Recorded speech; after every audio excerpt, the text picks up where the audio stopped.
position to dictate what we're going to feel. Stupid president, $350 billion. We gave you military equipment. You're gambling with the lives of millions of people. You're gambling with World War III. He's not speaking loudly. He's not speaking loudly. Your country's in big trouble.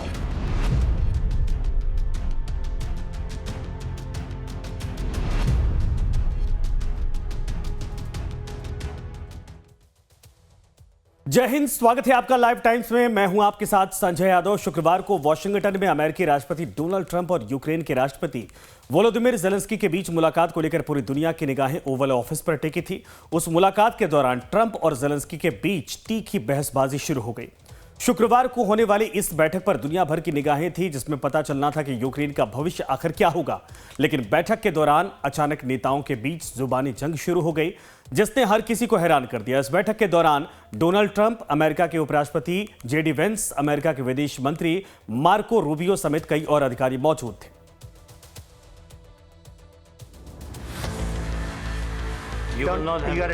Don't tell us what we're going to feel. Stupid president, $350 billion. We gave you military equipment.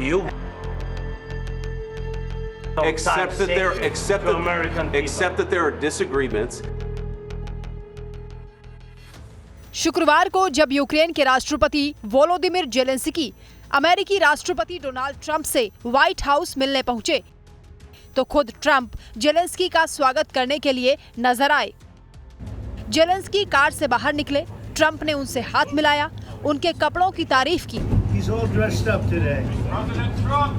और फिर उन्हें अंदर लेकर चले गए। यहाँ तक दोनों नेताओं के बीच जो गर्मजोशी दिखाई दी, उससे यही लगा कि अमेरिका और यूक्रेन के बीच रेयर अर्थ मिनरल्स की डील तय है और रूस यूक्रेन जंग का भी अब समाधान निकल ही जाएगा। लेकिन ओवल ऑफिस में जब दोनों नेता और अधिकारी बातचीत के लिए बैठे, तो दोनों नेताओं के बीच की गर्मजोशी थोड़ी ही देर में तकरार और बहसबाजी में तब्दील हो गई।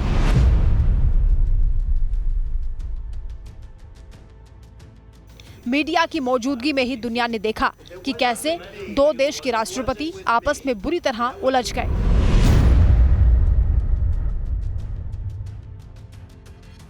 दरअसल इसकी शुरुआत हुई अमेरिका के उपराष्ट्रपति जेडी वेंस के बयान से।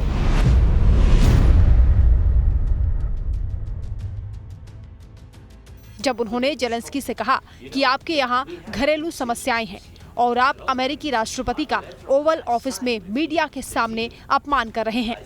इस पर जेलेंस्की ने जेडी वेंस को जवाब दिया।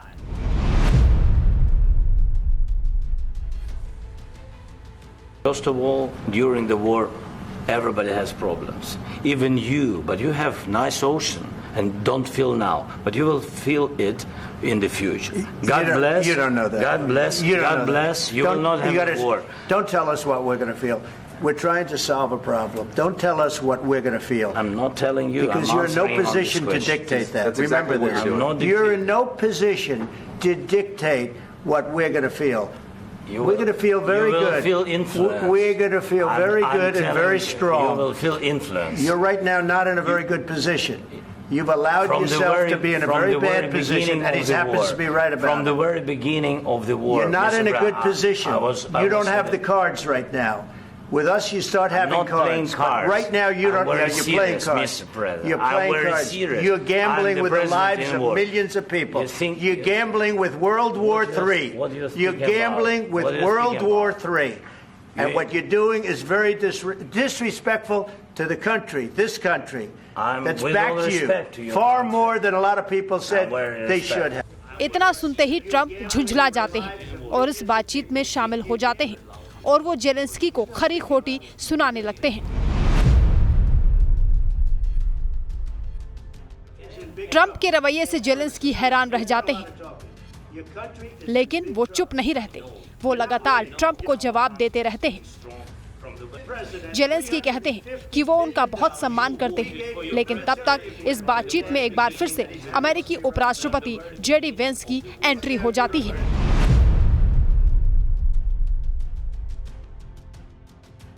Have you said thank you once this A lot entire of meeting? times. No, in this Even entire meeting, today. have you said thank Even you? today. You went to Pennsylvania and campaigned for the opposition in October. Offer some words of appreciation for the United States of America and the president who's trying to save your country. Please, you think that if you will speak very loudly about the war, you He's can... not speaking loudly. He's not speaking loudly. Your country is in big trouble. Can I Wait a answer? minute. No. Can You've I done a lot answer? of talking. Your country is in big trouble. I know. You're not I winning. know. You're not winning this. You have a damn We- good chance of we coming are out staying, okay because of Mr. us. President, we are staying in our country, staying strong from the very beginning of the war. We've been alone, and we are thankful. I said thanks You haven't in been this alone. cabinet, You and haven't not been only alone. in this cabinet. We gave you, through I this said thank stupid you. president, $350 billion.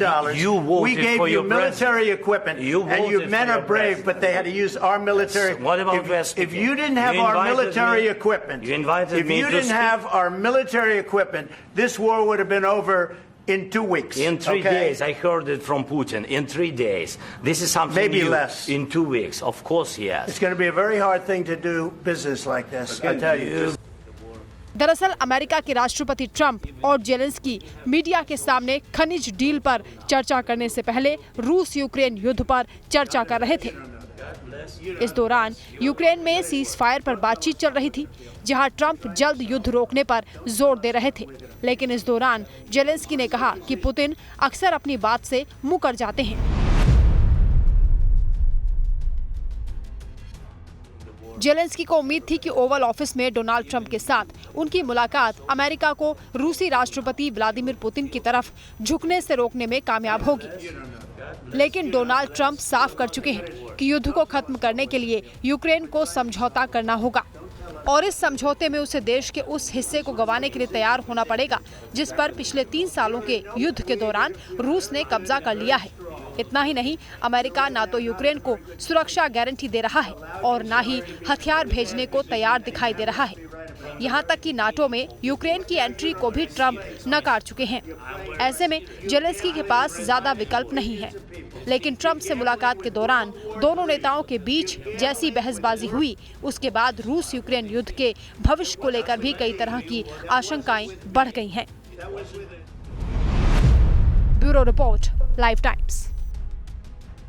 तो Ukraine को बहुत सारी उम्मीदें थी, पूरी दुनिया की निगाहें ओवल हाउस में इस मीटिंग में टिके थी, लेकिन 9 मिनट की जो बातचीत थी उसके बाद अंदाजा लगाइए, अगर पूरी बातचीत आप सुनेंगे तो आपको लगेगा दुनिया के सामने आखिर ये हो क्या रहा था। बातचीत इसके पहले होती रही होंगी तमाम राष्ट्राध्यक्षों के बीच में, लेकिन मीडिया के सामने इस तरीके से हॉट टॉक और एक दूसरे को दबाव एक दूसरे के ऊपर डालना, और जाहिर सी बात है कि अगर युद्धग्रस्त देश होने के नाते यूक्रेन समझौता करने को तैयार नहीं है, तो ट्रंप जो 3 साल पहले से लगातार अमेरिका सपोर्ट कर रहा था और अब हाथ खींचते दिखाई दे रहे हैं। क्या स्थितियां बहुत विकट हो चुकी हैं? रिटायर्ड मेजर जनरल पीके सहगल साहब इस वक्त हमारे साथ मौजूद है, रक्षा विशेषज्ञ के तौर पर, और इसके अलावा संजय श्रीवास्तव जी हैं, विदेश मामलों के जानकार। आप दोनों लोगों का स्वागत है। सहगल साहब, शुरुआत में आपसे करना चाहूंगा, क्या यह माना जाए कि अब ट्रंप का यह तेवर साफ तौर पर यह इशारा है कि अब आप युद्ध में अकेले हैं, अमेरिका का कोई साथ नहीं मिलने जा रहा, और ऐसी स्थिति में यूक्रेन और जेलेंस्की बुरी तरीके से फंस गए हैं? देखो, इस समय तो साफ तौर पर नजर आता है कि अमेरिका ने जो रुख अपनाया है वो बहुत ही हानिकारक है यूक्रेन के लिए। यूक्रेन अलग थलग पड़ गया। 2 यूरोप के देश जो हैं, स्टारमर जो हैं और चांसलर जर्मनी जो है और फ्रांस के मैक्रोन ने उन्होंने साफ तौर पे कहा कि हम हर प्रकार से आपके पीछे खड़े हैं, हम हर प्रकार से आपको सपोर्ट देंगे। लेकिन वो सपोर्ट जो है, फाइनेंशियल और मिलिट्री सपोर्ट जो है, वो अमेरिका के सपोर्ट से बहुत कम रहेगा। बिना अमेरिकन वेपन्स के और बिना अमेरिकन के फाइनेंशियल सपोर्ट के बहुत मुश्किल होगा जेलेंस्की को ये युद्ध आगे चलाना। वो साफ तौर पे जानते हैं कि ये उनके लिए बहुत घातक हो सकता है, लेकिन उसके अलावा उनके पास कोई स्टैंड नहीं था। वो वास्तव में अपने देश के हित में कार्रवाई कर रहे थे, अपने देश के हित में बातचीत कर रहे थे। वो किसी प्रकार से कोई डील साइन नहीं करना चाहते थे विदाउट गारंटिंग सिक्योरिटी गारंटीज, और अमेरिका ने समहाउ द अदर उस इश्यू पर तो पहुंचे ही नहीं। उससे पहले उन्होंने कहा कि either we have the deal और यू आर विदाउट अस। फिर जो जेडी वांस का इंटरवेंशन हुआ, दोनों बार जो जेडी वांस का इंटरवेंशन हुआ, वो वास्तव में एक किस्म से कड़वाहट से भरा हुआ था। जेलेंस्की को लेक्चर दे रहे थे, उसको सिखाया जा रहा था कि आप जो है हमसे इतने $1 बिलियन ले चुके हो, आप हमको शुक्रगुजार हो। जिसके ऊपर जेलेंस्की ने साफ तौर पे कहा कि ये जो है हमको राशि दी गई थी और फाइनेंशियल सपोर्ट और मिलिट्री सपोर्ट ये दिया गया था, प्रेसिडेंट बाइडेन की तरफ से दिया गया था, जिसको अनफॉर्चुनेटली व्हाइट हाउस में, ओवल में प्रेसिडेंट ट्रंप ने कहा कि ही वाज एन इडियट और वो एक स्मार्ट प्रेसिडेंट नहीं थे। इस माफी का एक पुराने प्रेसिडेंट के खिलाफ बातचीत करना, वो भी मीडिया के सामने और वो भी ओवल ऑफिस में, इज समथिंग टोटली अनप्रेसिडेंटेड था। और इसी की वजह से आपस में दोनों की बहुत गर्माजोशी हुई, जिससे वास्तव में इवेंचुअली ट्रंप ने कहा कि आप और अपना डेलीगेशन जो है वो व्हाइट हाउस को छोड़ के चले जाएं। जी, लेकिन नहीं सर, ये बिल्कुल सही आपने कहा, ये जो हैपनिंग हुई सबने देखा, लेकिन इसके पीछे वजह क्या? ट्रंप के ऊपर इतना दबाव क्यों है? ट्रंप इस तरीके का बिहेव क्यों कर रहे हैं? 3 साल से अमेरिका के बलबूते ये युद्ध चल रहा था, यूक्रेन लगातार लड़ रहा था, और मुझे लगता है कि ज़ेलेंस्की को पूरी उम्मीद थी कि शायद जो झुकाव एक तरह से पुतिन के पक्ष में होता जा रहा है ट्रंप का, वो इस बातचीत के बाद कम हो जाएगा। लेकिन ऐसी क्या परिस्थितियां हैं जिनको लेकर ट्रंप इतने आक्रामक हो गए? सीधे तौर पर जो बोल रहे हैं, फ्लुएंट बोल रहे हैं। देखो, ट्रंप जो है वो साफ तौर पे चाहते हैं कि उनका मेन अटेंशन जो है और मेन फोकस और मेन एरिया ऑफ इंटरेस्ट है वो इंडो पैसिफिक है। इंडो पैसिफिक में 6 देश हैं, जिसमें से 4 या 5 देश जो है न्यूक्लियर पावर है। America, Russia, China, north Korea, Pakistan और इंडिया। वो साफ तौर पे जानते हैं कि अगर चाइना का मुकाबला करना है उस इलाके में, तो उनको रशिया को चाइना से अलग करना पड़ेगा। साथ ही साथ उनकी कोशिश है कि पाकिस्तान को भी अलग किया जाए और नॉर्थ कोरिया को भी अलग किया जाए। रशिया साफ तौर पे जानता है कि उनको एग्जिस्टेंशियल थ्रेट जो है तो वास्तव में चाइना से है। चाइना की पॉपुलेशन 1400 मिलियन है, रशिया की पॉपुलेशन 140 मिलियन है। बड़े पैमाने पर तकरीबन 25 से 30% साइबेरिया का एरिया जो है चाइना ने एनक्रोचमेंट ऑलरेडी कर लिया है। जीपेंग ये भी कह रहे हैं कि जो उनका अकेला वार्म वाटर पोर्ट है व्लादिवोस्टॉक 2049 से पहले वो लेकर रहेंगे। इसके बावजूद वेस्टर्न सैंक्शंस की वजह से, नेटो के रवैये से, यूरोप के रवैये से मजबूरन ट्रंप को चाइना के गोद में जाना पड़ा है और उनकी बड़ी जबरदस्त कोशिश है कि उसको हटाया जाए। साथ ही साथ अगर उन्हें पाकिस्तान को $397 मिलियन दे रहे हैं रिफर्बिश के लिए, वहां भी कोशिश है कि पाकिस्तान को चाइना से अलग किया जाए, क्योंकि अगर साउथ चाइना सी या ईस्ट चाइना सी या इंडो पैसिफिक में कहीं भी मुठभेड़ होती है तो चाइना का, रशिया का और नॉर्थ कोरिया का गठबंधन बड़ा मजबूत है। पाकिस्तान का क्या रवैया होगा कोई नहीं जानता, ईरान का क्या रवैया होगा वो साफ तौर पर नजर आता है कि वो तो सपोर्ट करेंगे उन्हीं को। ऐसे में बड़ा लाजमी है कि वो रशिया को चाइना से अलग करें और इसी को मद्देनजर रखते हुए अगर ये कोशिश की गई है। बिल्कुल सही आपने कहा। सर, मैं आता हूं दोबारा आपके पास। संजीव जी भी हमारे साथ लगातार है। संजीव जी, क्या ये माना, देखिए, एक तो अमेरिका की जो जुबान होती है, अगर इस तरीके से किसी भी परिस्थिति में कोई देश फंसता है तो लगता है कि अमेरिका उसके साथ खड़ा है, तो वो उसको एक मनोबल, एक संबल मिलता है। और जाहिर सी बात है कि आर्थिक तौर पर या फिर हथियारों की वहां पर जो सपोर्ट मिल रहा था वो 3 साल युद्ध को खींच कर ले गया। लेकिन सवाल है कि जिस नाटो के लालच में ज़ेलेंस्की ये सब कर रहे थे, जिस अमेरिका के भरोसे ये सब कर रहे थे, क्या अमेरिका ने एक तरह से धोखेबाजी कर दी है, दगाबाजी कर दी है? देखिए Sanjay ji, United states of America के राष्ट्रपति डोनाल्ड ट्रंप का जो रशिया यूक्रेन युद्ध को लेकर के जो अप्रोच है वो अलग है। वो शांति स्थापित करना चाहते हैं, वो डायलॉग और डिप्लोमेसी की बातें करते हैं। हालांकि वो पीस थ्रू स्ट्रेंथ की भी बातें करते हैं, शक्ति से शांति लाने की बात करते हैं। लेकिन जाहिर है कि उनका जो अप्रोच है वो इस युद्ध को शांत कराने का है। और इसके लिए वो तर्क भी ये दे रहे हैं कि अमेरिका का जो टैक्स पेयर्स का जो पैसा यूक्रेन को जो बड़ी मात्रा में गया उसको रोकना चाहते हैं। और सबसे बड़ा तर्क वो ये दे रहे हैं कि जो ब्लड शेड हो रहा था पिछले 3 वर्षों से जो लगातार जारी है उसको वो तुरंत रोकना चाहते हैं। और उन्होंने कहा कि मिलियंस ऑफ जो लोग वहां पर, चाहे रशिया हो, यूक्रेन हो, उनके आम लोग हो, सैनिक हो, सभी का जीवन तबाह और बर्बाद हुआ है, तो ये सब कुछ रोकना चाहते हैं। लेकिन यूनाइटेड स्टेट्स ऑफ अमेरिका के राष्ट्रपति डोनाल्ड ट्रंप को इस बात का भी ध्यान में रखना होगा कि रशिया के साथ उनकी जो भी कोई डील हो, जो भी कोई नेगोशिएशंस को कंक्लूड करें, तो उसमें एक विन विन सिचुएशन पैदा करें। यूक्रेन को कोई लॉस ऑफ फेस अगर होता है, नेटो को कोई लॉस ऑफ फेस होता है, तो जाहिर है कि ये डील सस्टेन नहीं कर पाएगी और ये अनेक आलोचनाओं का शिकार होगी। जैसा कि आपने कल देखा कि राष्ट्रपति ज़ेलेंस्की इसी बात को लेकर के आशंकित है कि कोई ऐसी डील ना हो जाए कि यूक्रेन को बहुत ज्यादा नुकसान का सामना करना पड़े। और ऐसे में वो जो राष्ट्रपति ज़ेलेंस्की अपनी जनता के सामने अपना चेहरा नहीं दिखा पाएंगे, उनका एक लॉस ऑफ फेस होगा। यूरोप भी आज अगर यूक्रेन के साथ खड़ा है तो उसका कारण यही है कि यूरोप भी इस बात को लेकर के आशंकित है कि कोई अमेरिका और रशिया की कोई ऐसी डील ना हो जाए कि जिसमें कि यूरोप को कमजोर दिखना पड़े, नेटो को कमजोर दिखना पड़े। तो ऐसे में ये जो अनेक आशंकाएं हैं, उसकी वजह से ये जो कल हीटेड कन्वर्सेशन आपने देखा वो सामने आया। लेकिन मैं इतना कहने के बाद एक बात मैं फिर से इसको कहूंगा कि एक win win situation Donald Trump को पैदा करनी होगी। दूसरा, कोई अगर ये विन विन सिचुएशन पैदा करने में विफल साबित होते हैं, कोई रशिया के साथ वो ऐसी डील कर बैठते हैं कि जिसमें कि रशिया को एक बड़ी विक्ट्री के जैसा उसके अंदर एक एहसास होता है, ऐसी फीलिंग आती है, तो ये पूरे अमेरिका की ग्लोबल हेजिमोनी के लिए भी बहुत ही जो है घातक साबित होगा।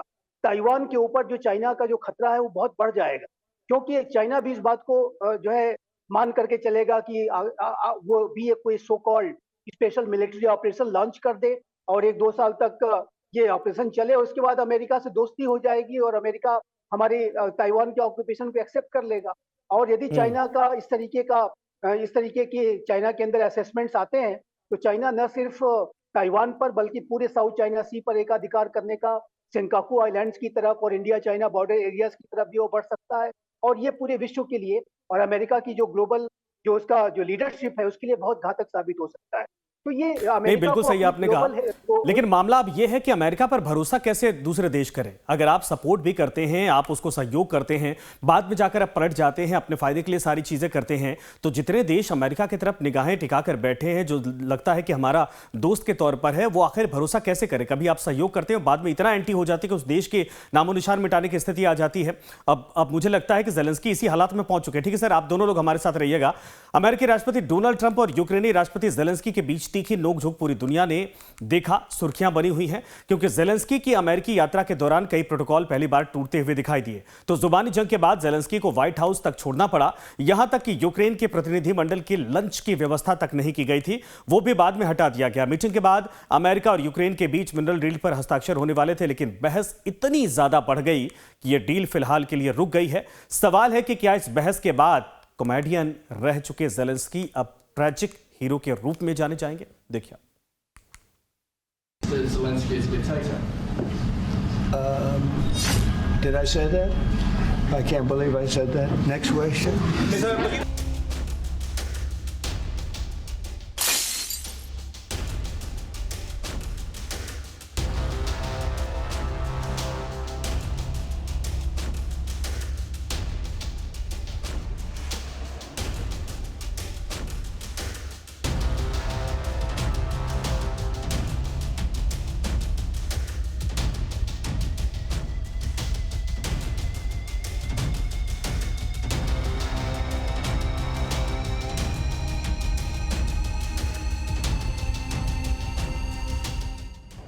रूस यूक्रेन के पूर्वी इलाकों को लगातार टारगेट कर रहा है। कुर्स्क में यूक्रेनी कब्जे को खत्म करने के लिए रूसी सेना पूरी ताकत झोंक चुकी है। यूक्रेन के कई इलाके रूसी हमले के चलते दहल रहे हैं और इन सब के बीच पूरी दुनिया की नजरें वॉशिंगटन में होने वाली सबसे बड़ी मुलाकात पर टिकी है। अमेरिकी राष्ट्रपति डोनाल्ड ट्रंप से यूक्रेन के राष्ट्रपति ज़ेलेंस्की मुलाकात करने वाले हैं। इस मुलाकात में अमेरिका और यूक्रेन के बीच खनिज संपदा को लेकर सबसे बड़ी डील होनी है, लेकिन उससे पहले अमेरिकी राष्ट्रपति डोनाल्ड ट्रंप का ये अंदाज देखिए। ये तस्वीरें ट्रंप और ब्रिटेन के प्रधानमंत्री स्टॉर्मर की मुलाकात की है और स्टॉर्मर के सामने जब पत्रकारों ने ट्रंप से सवाल किया कि क्या आप ज़ेलेंस्की को तानाशाह बताने वाले बयान के लिए माफी मांगेंगे, तो देखिए अमेरिकी राष्ट्रपति ने इस पर क्या कहा। Mr. President, do you still think that Mr. Zelensky is a dictator? Did I say that? I can't believe I said that. Next question. Trump का बयान ऐसे समय में आया है जब ज़ेलेंस्की के साथ वो रेयर अर्थ मिनरल्स को लेकर बड़ी डील करने वाले हैं। अब इसे ट्रंप की सौदेबाजी का हुनर कहिए या कूटनीतिक मास्टर स्ट्रोक, लेकिन सच्चाई यही है कि रूसी राष्ट्रपति से फोन पर बातचीत के बाद ट्रंप ने ज़ेलेंस्की को तानाशाह और अलोकप्रिय बताया था। ट्रंप ने कहा था कि ज़ेलेंस्की जानबूझकर यूक्रेन को युद्ध की आग में झोंके रखना चाहते हैं। दरअसल ज़ेलेंस्की ने अमेरिका के उस प्रस्ताव को सिरे से खारिज कर दिया था जिसमें उसके बिना रूस से शांति की बात कही जा रही थी। अब देखिए ट्रंप ने इस मुलाकात से पहले ज़ेलेंस्की को किन शब्दों का इस्तेमाल कर लताड़ लगाई थी। He was really good at was playing Joe Biden like a fiddle. He played him like a fiddle. That's an expression we use, yes, sir, to say that he's pretty easy. a dictator without elections. Zelensky better move fast, or he's not going to have a country left. Got to move fast, because that war is going in the wrong direction. In the meantime, we're successfully negotiating an end to the war with Russia, something all admit that only Trump is going to be able to do in the Trump administration. We're going to be able to do it. I think Putin even admitted that. Biden never tried. Europe has failed to bring peace, and Zelensky probably maybe he wants to keep the gravy train going. I don't know what's the problem, but he hasn't been able. He's very upset that he wasn't invited. He could have come if he wanted to, but that he wasn't invited to Saudi Arabia. But he's been working for 3 years. There's never been even meetings or phone calls to stop this war. It's a horrible thing. दरअसल Ukraine चाहता है कि शांति समझौता उनकी शर्तों पर हो, ना कि पुतिन की शर्तों पर, और यूरोपीय देशों ने भी इसका समर्थन किया है। लेकिन ट्रंप के रुख से ऐसा नहीं लगता कि वो ज़ेलेंस्की को बहुत ज्यादा कंसेशन देने वाले हैं, क्योंकि ज़ेलेंस्की से मुलाकात से पहले उनसे यूक्रेन के नाटो में एंट्री को लेकर जब सवाल पूछा गया तो उन्होंने पहले की तरह ही इस संभावना से साफ इनकार कर दिया। Well, I could be very nice and say, oh, well, we'll work to it. Look, it's not going to happen. It's just not going to happen. That's what started this whole thing. Biden said that, and all of a sudden the guns started. That was one of the primary reasons this started. And this was long before President Putin. They never said it was an impossibility. So we can say, oh, gee, well, we'll try. But that's something that's just not going to happen. इसी हफ्ते United nation में भी रूस के खिलाफ एक प्रस्ताव लाया गया। आमतौर पर अमेरिकन यूएन में खुलकर यूक्रेन का समर्थन करता रहा है, लेकिन इस बार अमेरिका रूस के साथ खड़ा दिखा। अमेरिका ने यहां तक कह दिया कि रूस की कोई गलती नहीं है, लेकिन अमेरिका के पूर्व राष्ट्रपति बाइडेन की नीतियों से उलट ट्रंप प्रशासन ने यूक्रेन पर अपना स्टैंड रखा है। अमेरिका के ऐसे रवैये के बावजूद यूक्रेन के उस प्रस्ताव को मान लिया है जिसमें उसे अमेरिका से खरीद समझौता करना था। यूक्रेन के राष्ट्रपति ज़ेलेंस्की इसी समझौते को लेकर यूक्रेन पहुंच रहे हैं। ट्रंप दुनिया भर में एक डील मेकर के तौर पर जाने जाते हैं और हर चीज में दुनिया से डील ही करना चाहते हैं, चाहे यूरोपियन यूनियन हो, चाहे वो रशिया हो, चाहे वो यूक्रेन हो, चाहे हिंदुस्तान हो, चाहे वो चाइना हो, हर के साथ में सौदेबाजी करना चाहते हैं।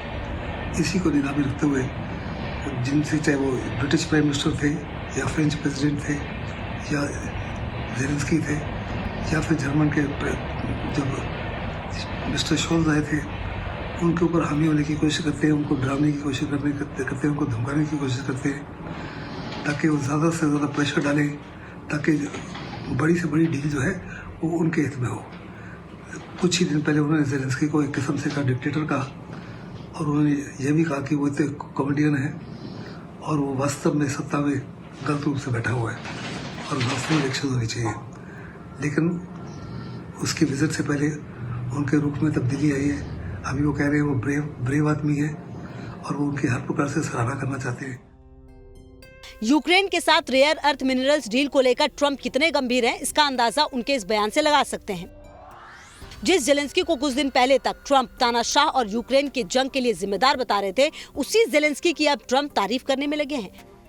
लेकिन ज़ेलेंस्की अमेरिका से यूक्रेन की सुरक्षा की गारंटी चाहते हैं। ज़ेलेंस्की चाहते हैं कि अमेरिका उनके देश को हथियारों की सप्लाई को ना रोके, लेकिन ट्रंप इन सारे मुद्दों तक अब तक गोलमोल जवाब दे रहे हैं। हालांकि डील से पहले उन्होंने ज़ेलेंस्की की तारीफ की है। We're going to be signing the deal together, probably in front of the media, and we're going to be having a good conversation. No, we want to work with him, President Zelensky, she said before. We want to work with him, and we will work with him. I think the president and I actually have had a very good relationship. Zelensky के साथ Trump $1 trillion deal करने की बात कर रहे हैं। इससे America को वो दुर्लभ खनिजों का खजाना आसानी से मिल जाएगा जिसका इस्तेमाल वाहनों और हथियारों में होता है। ट्रंप के मुताबिक ये डील अमेरिकी टैक्स पेयर्स के लिए फायदेमंद होगी, क्योंकि इससे यूक्रेन की सहायता में खर्च हुए अरबों डॉलर की भरपाई होगी। हालांकि अधिकारियों और विशेषज्ञों को इस सौदे पर संदेह है, क्योंकि उनका कहना है कि यूक्रेन में दुर्लभ खनिजों की मौजूदगी के बारे में पुख्ता जानकारी नहीं है और मौजूदा आंकड़े पुराने हैं और सोवियत युग के नक्शे पर आधारित है। Bureau report, live times. तो हमारे साथ पीके सहगल साहब लगातार बने हैं, संजीव श्रीवास्तव जी भी लगातार बने हैं। सहगल साहब, अब सवाल बड़ा गंभीर है कि ज़ेलेंस्की के सामने अब ऑप्शन क्या बचा है, क्या आप भी लगता है ज़ेलेंस्की को यह आशा पालनी चाहिए, ये उम्मीद है कि अमेरिका उनके सुरक्षा की गारंटी लेगा, या फिर रास्ते बिल्कुल अलग हो चुके हैं और स्थितियां बिल्कुल विपरीत हो गई हैं? देखो, रास्ते बिल्कुल अलग नहीं हुए। ज़ेलेंस्की ने साफ तौर पे पहले तो अपोलोजाइज करने से मना कर दिया। उन्होंने कहा हमने किसी प्रकार से कोई कार्रवाई नहीं की जिससे मेरे को अपोलोजाइज करना पड़ता है। मैं तो अपने देश के हित में कार्रवाई कर रहा था और मैं किसी प्रकार से कोई डील नहीं साइन कर सकता विदाउट गारंटीज। साफ तौर पे जहाँ तक ट्रम्प का ताल्लुक है, ट्रम्प भी जानते हैं कि अमेरिका के लिए रेयर अर्थ जो है बहुत इंपॉर्टेंट है। इस समय जो चाइना है इसको कम्प्लीटली डोमिनेट करता है दुनिया को। Almost 80 to 90% of rare earth जो है वो चाइना में है और सप्लाई चेन सारी चाइना के पास में है। और ये बहुत लाजमी है आपके इलेक्ट्रॉनिक व्हीकल्स के लिए, आपके मिसाइल्स के लिए, आपके आर्टिफिशियल इंटेलिजेंस के लिए और अनेकों चीज़ों के लिए, इलेक्ट्रॉनिक गुड्स के लिए। जहाँ तक यूक्रेन का ताल्लुक है, यूक्रेन में 5% रिजर्व दुनिया का इधर है और ट्रम्प चाहते हैं, उनकी अभी भी कोशिश होगी कि उसको हासिल किया जाए। वो डील मेकर हैं, लेकिन उन्होंने तरीका गलत इस्तेमाल किया। अगर आप देखो जितने भी हेड्स ऑफ स्टेट से मिले, चाहे वो जॉर्डन के किंग से मिले या इजिप्ट के प्रेसिडेंट से मिले या उसके बाद में स्टारमर से मिले, शोल से मिले, मैक्रोन से मिले, वो शॉक एंड ऑ इस्तेमाल करना चाहते थे। वही उन्होंने इस्तेमाल करने की कोशिश की ज़ेलेंस्की के ऊपर, बैकफायर्ड। इसी माफिक अगर उनको याद होगा कि अब ट्रम्प जब पहली बार सत्ता में आए थे, उन्होंने इसी माफी की कोशिश की थी किम जोंग के खिलाफ भी, लेकिन 2-3 मीटिंग के बावजूद भी उनको किम जोंग ने से कुछ नहीं मिला। मुझे पक्का यकीन था कि ज़ेलेंस्की किसी हालत में कुछ ऐसा कदम नहीं उठाएंगे जो उनके देश के लिए भारी होगा या उनके लिए भारी होगा। अगर वो कुछ ऐसे नहीं सर, लेकिन अब उपाय क्या बचा है? ज़ेलेंस्की के पास बचा क्या है? उधर से रशिया हमलावर है, इधर से अमेरिका हाथ खींच ले रहा है। ज़ेलेंस्की के पास खुद की इतनी अब देश की हैसियत है नहीं कि वाकई में इन दोनों देशों से हटकर यूरोप के बलबूते वाकई में आगे बढ़ सके। ऑप्शन बचा क्या है? बड़ी क्लियर है, वो कोशिश करेगा once again to improve relations with America. उन्होंने साफ तौर पे स्टेटमेंट दी है कि उनको अभी भी यकीन है, भरोसा है कि अमेरिका उनको किसी हालत में पीछे नहीं छोड़ेगा। वो कह रहे हैं अभी भी उनको पक्का यकीन है कि अमेरिका जो है उनका सबसे बड़ा सपोर्टर होगा। तो मैं साफ तौर पर जानता हूँ कि अमेरिका जो है, अगर रशिया से उस माफी की डील नहीं होती जिस माफी को चाह रहे हैं, तो अमेरिका जो है टर्न अराउंड कर सकते हैं। आप देखो ट्रम्प हर बात में यू टर्न लेते हैं। उनकी जबरदस्त कोशिश होगी कि जो रशिया है वो कुछ ऐसी डील करे जो अमेरिका को भी एक्सेप्टेबल हो, यूरोप को भी एक्सेप्टेबल हो और ज़ेलेंस्की को भी एक्सेप्टेबल हो। अगर पुतिन ऐसी डील नहीं करते तो ट्रम्प का रवैया चेंज हो सकता है और इसी की उम्मीद है ज़ेलेंस्की को। लेकिन इन द मीन टाइम जो यूरोपियन यूनियन है, यूरोपियन यूनियन को साफ तौर पर नजर आता है कि अगर पुतिन की जीत होती है तो वास्तव में यूरोप की हार है। वो बाल्टिक स्टेट में किसी एक देश के ऊपर हमला कर सकते हैं, पोलैंड के ऊपर हमला कर सकते हैं, जर्मनी के ऊपर हमला कर सकते हैं। इसी को निगाह में रखते हुए फ्रांस और नहीं, ये तो बिल्कुल सही आपने कहा और ज़ेलेंस्की इस बात को लेकर बोल भी चुके हैं। लेकिन सवाल है कि आखिर अमेरिका पर भरोसा कितना किया जाए, क्योंकि अगर वाकई में यूक्रेन भरोसा करता है तो आने वाले वक्त में जिस गारंटी के बाद जिस सुरक्षा की मांग वो कर रहा है, क्या अमेरिका वो देगा? क्योंकि अमेरिका अब इन तमाम जो एक्टिविटीज से लगता है कि अमेरिका रेयर अर्थ को लेकर पहले से आश्वस्त था कि अगर हम सैन्य सहायता देते हैं और आर्थिक तौर पर सहयोग करते हैं तो उसके बदले हमें कुछ चाहिए। लेकिन क्या ये डील वाकई में आने वाले भविष्य में हो पाएगी? संजीव जी हमारे साथ बने हैं। सर, आप भी लगातार बने रहिए। सहगल साहब, आप दोनों के पास वापस लौटूंगा। एक छोटा सा ब्रेक के बाद भी ये जानने की कोशिश करेंगे कि कल की बातचीत के बाद आखिर जियो पॉलिटिक्स पर क्या असर पड़ने वाला है। Military equipment. You're gambling with the lives of millions of people. You're gambling with World War III. He's not speaking loudly. He's not speaking loudly. Your country's in big trouble.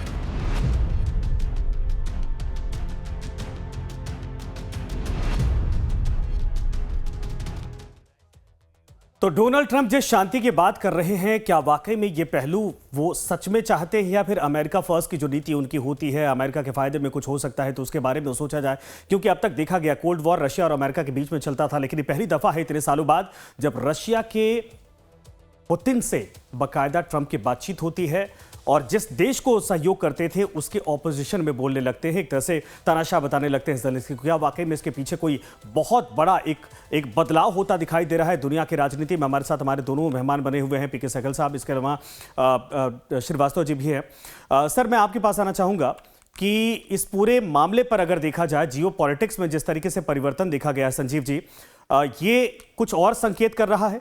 क्योंकि America अगर पूरे जिन जिन हिस्सों में देखा जाए तो हर जगह उसके अपने बेस हैं, अपने अमेरिकी बेस हैं। क्या इस वाले इलाके में, इस पूरे क्षेत्र में भी वो किसी प्रभाव को लेकर या किसी दबाव के जरिए अपनी मौजूदगी दर्ज करवाना चाहता है? ये परिवर्तन को लेकर जो आहट है, आखिर क्या ये संकेत हैं क्या उसके?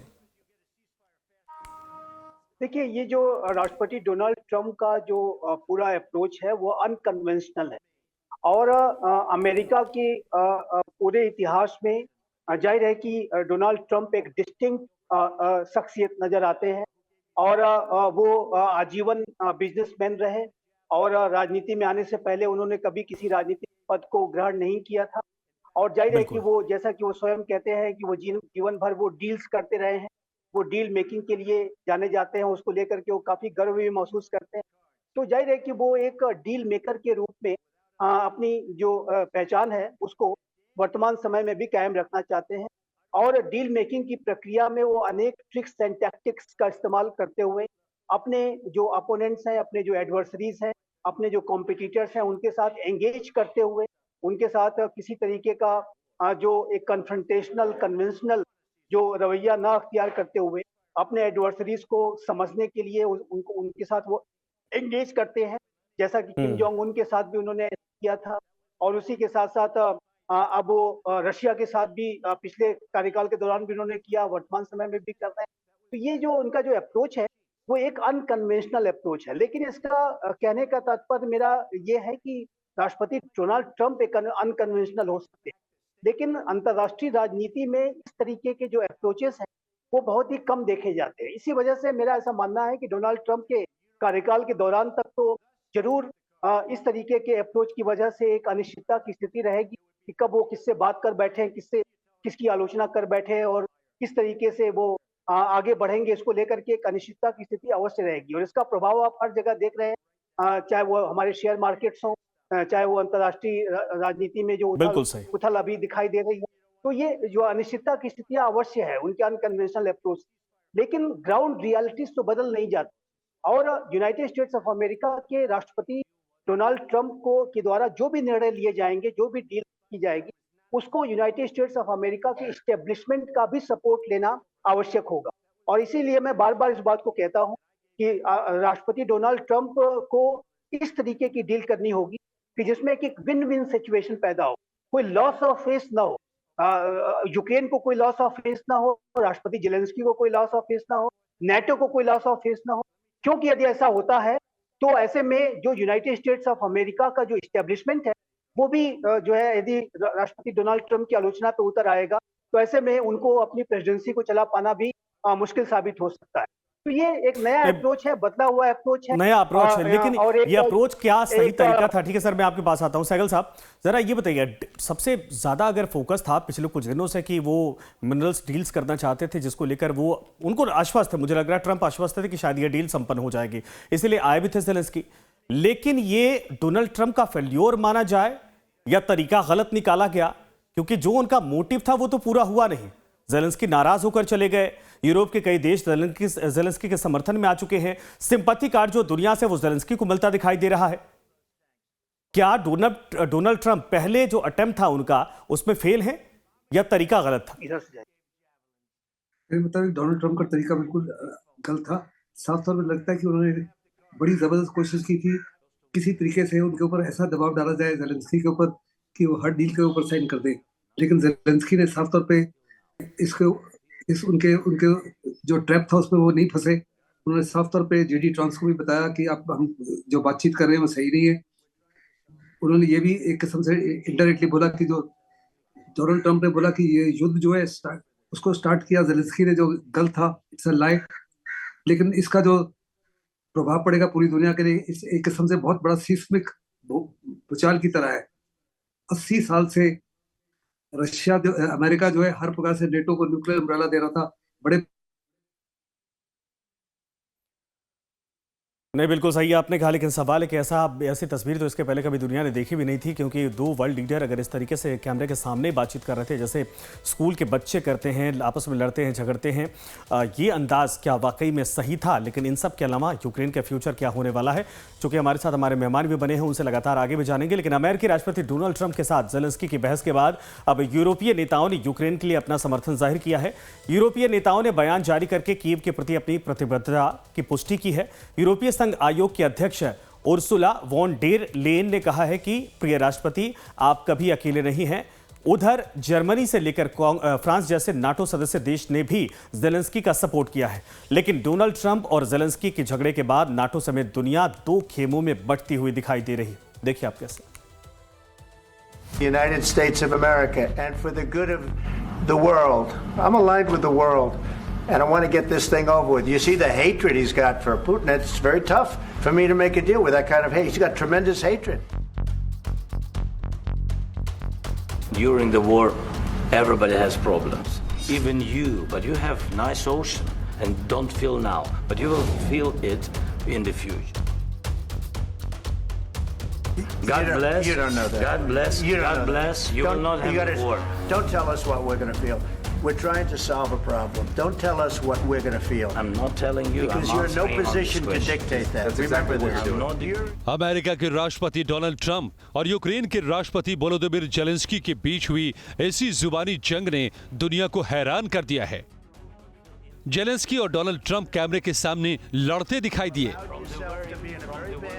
हालांकि डिप्लोमेसी की दुनिया में इस तरह की बहसबाजी होती है, लेकिन वो बंद कमरों में होने वाली नेताओं की द्विपक्षीय बैठक के दौरान होती है।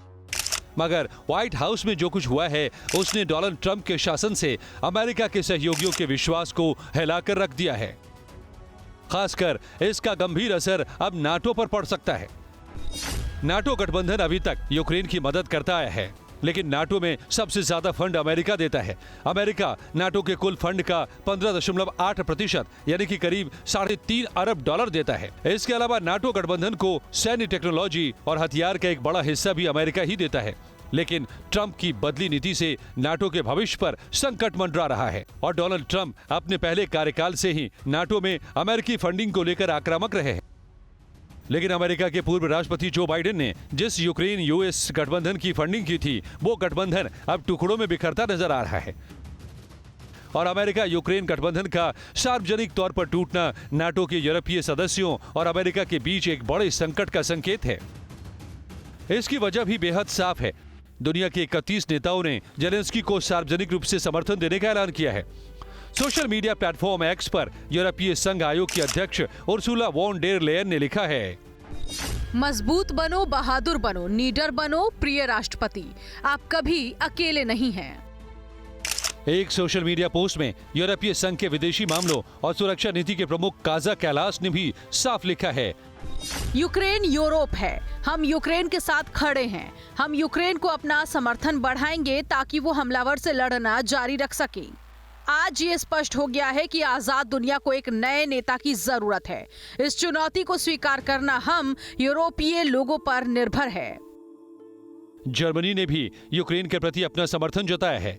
जर्मनी के संभावित अगले चांसलर फ्रेडरिक मर्ज ने एक्स पर लिखा है, प्रिय जेलेंस्की, हम हर समय यूक्रेन के साथ खड़े हैं। हमें इस भयानक युद्ध में कभी भी हमलावर और पीड़ित को भ्रमित नहीं करना चाहिए। जर्मनी के चुनाव प्रचार के दौरान मर्ज ने रूस और अमेरिका दोनों की चुनौतियों का सामना करने के लिए यूरोप को एकजुट करने का वादा किया था। इस बीच रूस की सीमा से लगे एस्टोनिया में विदेश मंत्री मार्गस तसाहकना ने कहा है कि शांति में एकमात्र बाधा रूसी राष्ट्रपति पुतिन का युद्ध जारी रखने का फैसला है। तसाहकना ने एक बयान में कहा कि ये यूरोप के लिए कदम बढ़ाने का समय है, हमें कुछ और होने की इंतजार करने की आवश्यकता नहीं। स्वीडिश प्रधानमंत्री उल्फ क्रिस्टरसन ने यूक्रेन को याद दिलाया कि अगर रूस की आक्रामकता फैलती है तो नॉर्डिक और बाल्टिक देशों और अन्य देशों के लिए क्या दांव पर है। क्रिस्टरसन ने एक्स पर लिखा है कि आप न केवल अपनी बल्कि पूरे यूरोप की आजादी के लिए लड़ रहे हैं। ऑस्ट्रिया, चेक गणराज्य, Denmark, Finland, France, Latvia, Lithuania, Norway, Poland और स्पेन के यूरोपीय अधिकारियों ने भी यूक्रेन को अपना समर्थन देने की पेशकश की है। इधर स्पेन के प्रधानमंत्री पेड्रो सांचेज ने सोशल मीडिया पर यूक्रेन के प्रति एकजुटता व्यक्त की है। उन्होंने अपना संदेश स्पेनिश, अंग्रेजी और यूक्रेनी में पोस्ट किया है। प्रिय जेलेंस्की, प्रिय यूक्रेनी मित्रों, आप अकेले नहीं हैं। वहीं पोलैंड के प्रधानमंत्री डोनाल्ड टस्क ने सोशल मीडिया पोस्ट पर जेलेंस्की के प्रति एकजुटता दिखाई है। उन्होंने जेलेंस्की को भरोसा दिया है कि यूक्रेन अकेला नहीं है। उन्होंने एक्स पर लिखा कि प्रिय जेलेंस्की, प्रिय यूक्रेनी मित्रों, आप अकेले नहीं हैं। नॉर्वे के प्रधानमंत्री जोनास गहर स्टोरे ने भी यूक्रेन के प्रति समर्थन दोहराया है और कहा है कि हम न्यायपूर्ण और स्थायी शांति के लिए उनके संघर्ष में यूक्रेन के साथ खड़े हैं। लिथुआनिया के राष्ट्रपति गितानास नौसेदा ने भी यूक्रेन को भरोसा दिया है कि उनका देश हमेशा यूक्रेन के साथ खड़ा है। इतना ही नहीं, यूक्रेन की सेना के सर्वोच्च कमांडर ओलेजेंद्र सिरस्की ने अमेरिकी राष्ट्रपति डोनाल्ड ट्रंप के साथ हुई बहस के मुद्दे पर सार्वजनिक तौर पर यूक्रेनी राष्ट्रपति वोलोदिमीर जेलेंस्की का समर्थन किया है। टेलीग्राम पर एक पोस्ट में सिरस्की ने लिखा है कि देश की हथियारबंद सेना यूक्रेन के लोगों और इसके कमांडर इन चीफ जेलेंस्की के साथ है। एकता में ही हमारी ताकत है। यूक्रेन में विपक्षी दल की सांसद एन्ना सोबत्सन ने भी राष्ट्रपति जेलेंस्की का समर्थन किया है। होलोस पार्टी के सदस्य एन्ना सोबत्सन ने कहा है, यूक्रेन के राष्ट्रपति पर अमेरिकी राष्ट्रपति और उपराष्ट्रपति जेडी वेंस ने हमला किया। मेरा मानना है कि राष्ट्रपति जेलेंस्की पूरे यूक्रेन का प्रतिनिधित्व कर रहे थे। ट्रंप और वेंस ने स्पष्ट तौर पर उनका अपमान करने की कोशिश की। उन्होंने स्पष्ट तौर पर कहा कि युद्ध जारी रहने के पीछे राष्ट्रपति जेलेंस्की जिम्मेदार हैं। ये बिल्कुल भी स्वीकार्य नहीं है। जेलेंस्की को यूरोपीय देशों का भरपूर समर्थन मिल रहा है और इन सब के बीच रविवार को लंदन में एक शिखर सम्मेलन होने वाला है, जिसकी मेजबानी ब्रिटेन के प्रधानमंत्री कीर स्टारमर करने वाले हैं। जेलेंस्की सहित 1 दर्जन से ज्यादा यूरोपीय और यूरोपीय संघ के नेता यूक्रेन और सुरक्षा पर आगे की कार्रवाई को आगे बढ़ाने के लिए इस बैठक में इकट्ठा होने जा रहे हैं। और ऐसे वक्त में यूरोपीय नेताओं ने अपने बयान में मोटे तौर पर ट्रंप या वेंस का उल्लेख नहीं किया है, बल्कि यूक्रेन को उनके समर्थन का आश्वासन देने की कोशिश की है, जिसका मतलब साफ है कि नाटो समेत यूरोपीय देश ट्रंप की नीति से किनारा करने लगे हैं। इस बीच जेलेंस्की ने एक्स पर अपनी टिप्पणियां दोबारा पोस्ट की और सबको समर्थन के लिए धन्यवाद दिया है। Bureau report, live times. तो हमारे साथ पीके सहगल साहब लगातार बने हुए हैं, संजीव श्रीवास्तव जी लगातार बने हैं। सहगल साहब, मैं आपके पास ही आता हूं। ये बताइए कि यूरोप के देशों का ये समर्थन कि हम यूक्रेन के साथ खड़े हैं, जेलेंस्की आप अकेले नहीं हैं, क्या ये खुद डर का एक एहसास है? खुद इनसिक्योर होते जा रहे हैं कि अगर रशिया और अमेरिका एक साथ आते हैं, कोई बातचीत होती तो हमारे लिए खतरा पैदा हो जाएगा, इस वजह से यूक्रेन को समर्थन किया जा रहा है, यूनाइट होने के एक संदेश दिया जा रहा है, या फिर इस समर्थन से आखिर यूक्रेन को कितना फायदा हो पाएगा बिना अमेरिका के? देखो, उसको फायदा कितना होगा ये तो समय बताएगा। बिना अमेरिका के समर्थन के उस माफी का फायदा नहीं हो सकता जिस माफी का जितनी उनको मिलिट्री एड या फाइनेंशियल एड मिली है, सारे यूरोपियन के 31 नेटो के 31 देशों को मिलाकर और यूरोपियन यूनियन के 27 देशों को मिलाकर उससे अकेले अमेरिका की ज्यादा थे। ऐसे में अमेरिका की एड, फाइनेंशियल एड या मिलिट्री एड के बिना बहुत बड़ा नुकसान हो सकता है, लेकिन बड़े पैमाने पर यूरोपियन यूनियन जो है और नेटो के तमाम देश जो है वो जेलेंस्की के पीछे खड़े। जो अपने देश के अंदर जो अपोजिशन पार्टीज थी वो भी जेलेंस्की के पीछे खड़े। जेलेंस्की बड़ा मजबूत हो गए। साफ तौर पे यूरोप को नजर आ रहा है कि अगर वहां पे रशिया की जीत होती है तो ये वास्तव में यूरोप की हार है। अगर यहाँ पे जेलेंस्की हार जाते हैं तो 100% वो पोलैंड के ऊपर हमला कर सकते हैं, जर्मनी के ऊपर हमला कर सकते हैं या बाल्टिक स्टेट्स के ऊपर हमला कर सकते हैं, बिकॉज उनकी पॉलिसी भी, जो रशिया के पुतिन है उनकी पॉलिसी भी एक्सपेंशनिस्ट है और उनको अपने आप को भी बचाना है। साथ ही साथ वो फिनलैंड, नॉर्वे को भी डेंजर खतरा है। इसी तमाम चीजों को निगाह में रखते हुए बड़े पैमाने पर उन्होंने अपनी एक यूरोपियन आर्मी को भी गठन करना शुरू कर दिया है और ये भी कहा है कि अगर आवश्यकता पड़े तो हर प्रकार से वो यूरोप को बचाने के लिए, जेलेंस्की को बचाने के लिए अपनी सेना को भी उतारने के लिए तैयार है। फिर उन्होंने ये भी कहा है कि अगर वहां पीस डील हो जाती है तो उसको इंश्योर करने के लिए कि पीस कायम रहे, यूरोपियन, फ्रांस वगैरह या ब्रिटेन वगैरह, जर्मनी अपनी सेनाओं को भेज सकता है एज पीस कीपर्स, जो किसी भी हालत में पुतिन को स्वीकार नहीं है। लेकिन ये साफ तौर पर दर्शाता है कि बहुत बड़े पैमाने पर अमेरिका और यूरोप के बीच में और अमेरिका और नेटो के बीच में बहुत बड़ी दरार पड़ गई है। 80 साल से हर प्रकार से नेटो को प्रोटेक्शन दे रहा था या यूरोप को प्रोटेक्शन दे रहा था अमेरिका, उनका न्यूक्लियर अम्ब्रेला वगैरह, बड़े पैमाने पर कई देशों में अमेरिकन फोर्सेस थी। अभी सबको शक हो गया है कि कल एक बाल्टिक देश जो नेटो का हिस्सा है, अगर रशिया उसके ऊपर हमला करता है तो क्या जो नेटो का चार्टर 5 है जिसके मुताबिक अमेरिका ये सारे देश एकजुट होकर उस रशिया के ऊपर हमला करेंगे, क्या वास्तव में अमेरिका इस पर भी करेगा? इसी माफी का संदेह हो जाएगा साउथ कोरिया को, जापान को और ताइवान को। हिंदुस्तान को भी ये शंका हो जाएगी to what extent can be actually believe in America. America की क्रेडिबिलिटी बहुत बड़े पैमाने पर गिर जाएगी और इसलिए ट्रंप को भी दोबारा सोच विचार करना पड़ेगा, बिकॉज बड़े नहीं, ये सही कहा आपने कि अमेरिका की क्रेडिबिलिटी, हालांकि अगर ट्रंप का पिछला टेन्योर देखा जाए तब भी वो इसी तरीके से फैसले लेते थे, बड़ा ऊहापोह स्थिति पूरे दुनिया भर के भीतर थी। लेकिन सर एक बात समझाइए, अचानक ये अमेरिका का यू टर्न लेना ट्रंप के आने के बाद और रशिया के साथ हाथ मिलाने जैसे स्थिति, कल ही खबर सामने आई कि जो प्रतिबंध लगाए थे उसमें भी कुछ को फिलहाल बहाल कर दिया गया, खत्म कर दिया गया, यानी प्रतिबंध अब रशिया के ऊपर से हटाने की तैयारी की जा रही है। और ऊपर से जो दूसरी खबर सामने आई कि जेलेंस्की को जो पैसे दिए गए हैं $250 बिलियन, उसकी जांच करवाई जाएगी। ये अचानक से यू टर्न लेना, ये सिर्फ वाकई में क्या जो अर्थ मिनरल है उसको लेकर है, या इसके पीछे कोई बड़ा चाल अमेरिका देख रहा है, अमेरिका खेल रहा है? देखो, अमेरिका की बहुत बड़ी चाल है, उनकी जबरदस्त कोशिश है कि हर हालत में जहां तक चीन है उसको, रशिया को चीन से अलग किया जाए, क्योंकि साफ तौर पे जानते हैं कि अमेरिका को अगर किसी से खतरा है तो चीन से खतरा है, बहुत पॉलिटिकली, मिलिटरीली और इकोनॉमिकली। और वो हर हालत में लेकिन ये संभव है क्या? ये संभव है क्या? पॉसिबल है? ये 100% पॉसिबल है, क्योंकि मैंने जैसे पहले कहा कि रशिया को भी सबसे बड़ा खतरा अगर वास्तव में है तो चीन से ही है। चीन ने बड़े पैमाने पर कुछ एरियाज को ऑक्यूपाई कर दिया है, बिकॉज उनके पॉपुलेशन ही नहीं है, डेमोग्राफी बड़ी कमजोर है, और वो सब तौर पे जानते हैं कि उनके ऊपर एग्जिस्टेंशियल थ्रेट चीन की तरफ से है। तो चीन काफी घबराया हुआ है इसके ऊपर। अब देखो, जब रियाद में मीटिंग हुई तो कोई चीन की तरफ से कोई स्टेटमेंट नहीं हुई, लेकिन जब इस्तांबुल में मीटिंग हुई तो चीन के जीपेंग ने साफ तौर पे कहा कि हम हर प्रकार से रशिया के पीछे खड़े हैं और हमारी किसी भी कोई कंडीशन नहीं है, हर प्रकार का सपोर्ट देंगे, क्योंकि चीन घबरा गया कि वास्तव में पुतिन जो है पलट सकते हैं।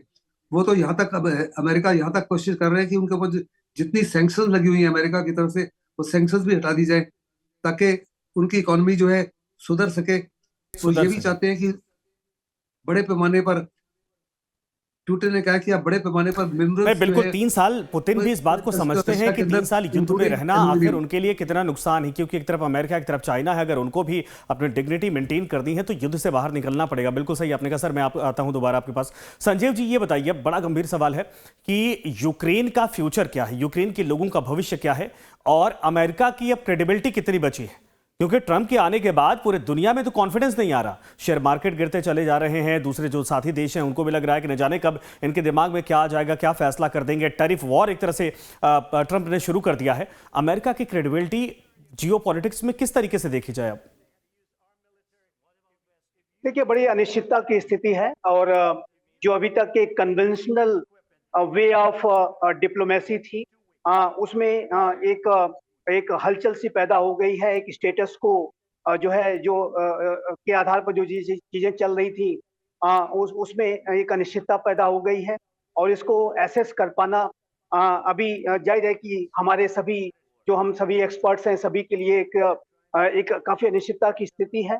लेकिन मेरा ऐसा स्पष्ट रूप से ये मानना है कि ये राष्ट्रपति डोनाल्ड ट्रंप का जो अनकन्वेंशनल अप्रोच है, जो ट्रांजैक्शनल अप्रोच है, जो डील मेकिंग का अप्रोच है, एडवर्सरीज के साथ भी एंगेज करने का जो उनका अप्रोच है, उसके वजह से ऐसा हो रहा है।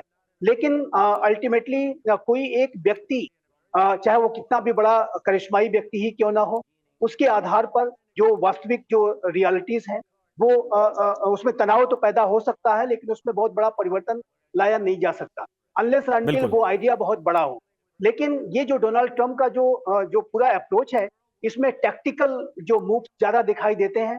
वो कभी भी यू टर्न भी कर सकते हैं, इस बात की भी संभावना है, और जाहिर है कि वो अपने गेन्स के लिए, अमेरिका फर्स्ट के लिए वो तरह तरीके के हथकंडे अपनाते हैं, तरह तरह के टैक्टिक्स और ट्रिक्स का इस्तेमाल करते हैं। तो मैं ये बिल्कुल सही से कहा सर आपने। मैं आपके पास दोबारा आता हूं और एक रिपोर्ट है, उसके बाद मैं समझने को और कोशिश करूंगा। आप दोनों लोग हमारे साथ बने रहिए। अमेरिकी राष्ट्रपति डोनाल्ड ट्रंप और यूक्रेन के राष्ट्रपति वोलोदिमीर जेलेंस्की की मुलाकात का एक बड़ा मकसद था खनिज डील के बदले यूक्रेन को सुरक्षा देना।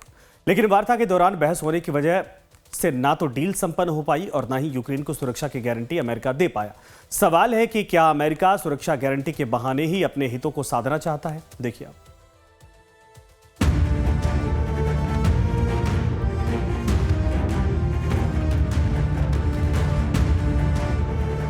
दुनिया जिस डील का इंतजार कर रही थी वो ट्रंप और ज़ेलेंस्की की वार्ता के दौरान हुई इसी बहस के चलते खटाई में पड़ गई। यूक्रेन के राष्ट्रपति ज़ेलेंस्की सबसे ताकतवर देश के सामने खुलकर बोले, लेकिन ज़ेलेंस्की के हाथ कुछ नहीं आया।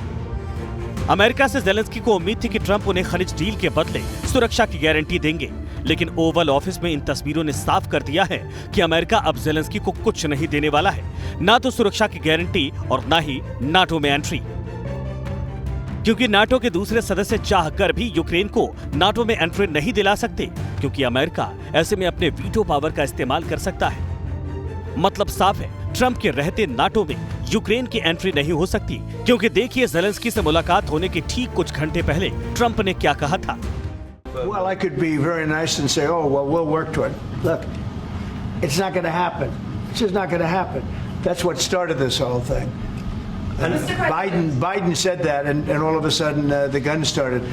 That was one of the primary reasons it started. And this was long before President Putin. They never said it was an impossibility. So we can say, oh, gee, well, we'll try. But that's something that's just not going to happen.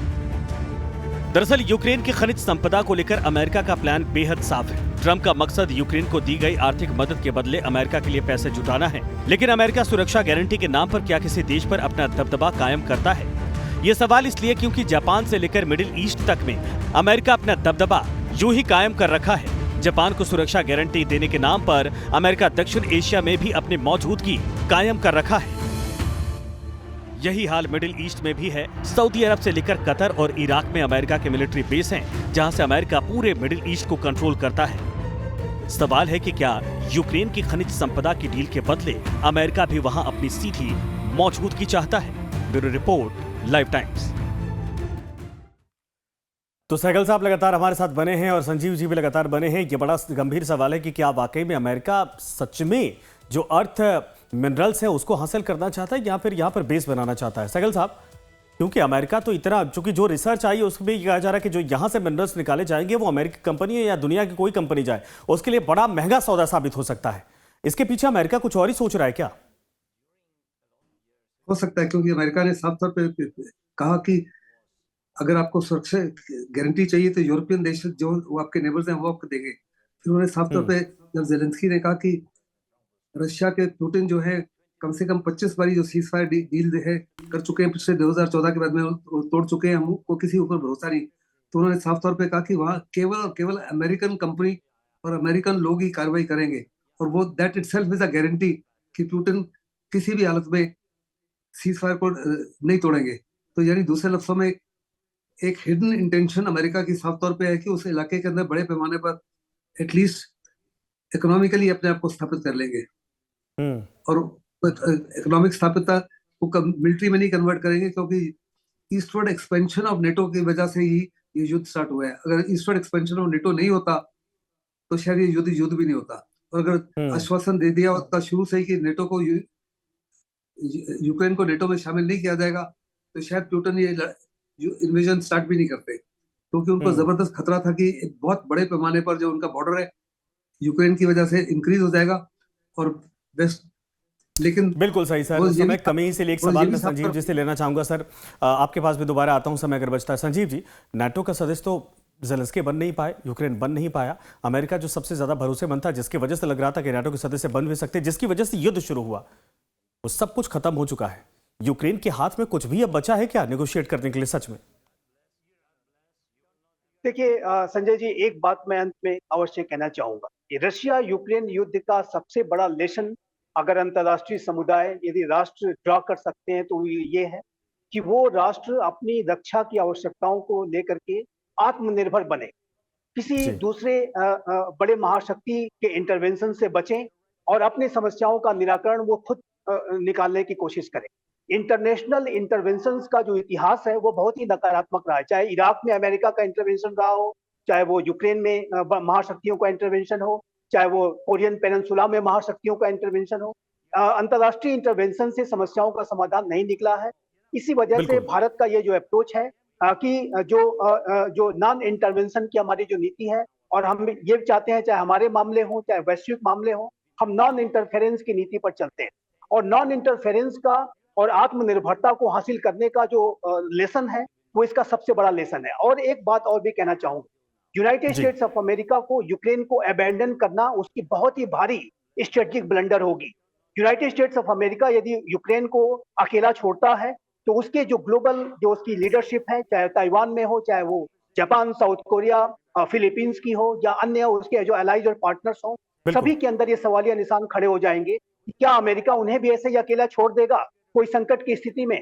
तो मुझे नहीं लगता सवाल तो बांग्लादेश और Israel को लेकर भी खड़ा हो रहा है कि क्या इजराइल को इसी तरीके से अकेले तो आगे आने वाले वक्त में छोड़ तो नहीं देगा। बांग्लादेश को लेकर भी अमेरिका को लेकर जो बांग्लादेश की स्थिति इस वक्त है कि वहां पर इंटरवेंशन की वजह से तख्ता पलट हुआ था, उसको लेकर भी बड़े सवाल खड़े हो रहे हैं। बिल्कुल सही कहा सर आपने। आप दोनों लोगों का शुक्रिया समय देने के लिए, बातचीत करने के लिए, ये बातें समझाने के लिए। लेकिन बड़ा गंभीर सवाल है कि ज़ेलेंस्की के सामने रास्ता क्या बचा है। टेबल पर बातचीत के जरिए कहा जाता है कि हर एक समस्या का समाधान निकल जाता है। युद्ध चल रहा है, युद्ध का भी समाधान टेबल पर ही बातचीत के जरिए निकलता है। पहले जब मुलाकात होती है उस दौरान ज़ेलेंस्की वहां पर मौजूद नहीं होते। ज़ेलेंस्की कहते हैं कि मेरे मौजूदगी के यहां पर इस तरीके की बात संभव नहीं होनी चाहिए, क्योंकि वहां मेरे यानी यूक्रेन के जो भविष्य है उसको लेकर कोई पक्ष रखने वाला होता नहीं है। लेकिन जब बातचीत ट्रंप से होती है ओवल ऑफिस में, उस दौरान जो माहौल होता है वो सब कुछ ये बताने के लिए काफी है कि अमेरिका के दिमाग में यूक्रेन प्रायोरिटी नहीं था, युद्ध रुकवाना या युद्ध में सपोर्ट करना प्रायोरिटी नहीं था। अमेरिका कुछ और ही सोच रहा था। आप सभी का धन्यवाद। Stupid president, $350 billion. We gave you military equipment. You're gambling with the lives of millions of people. You're gambling with World War III. He's not speaking loudly. Your country's in big trouble.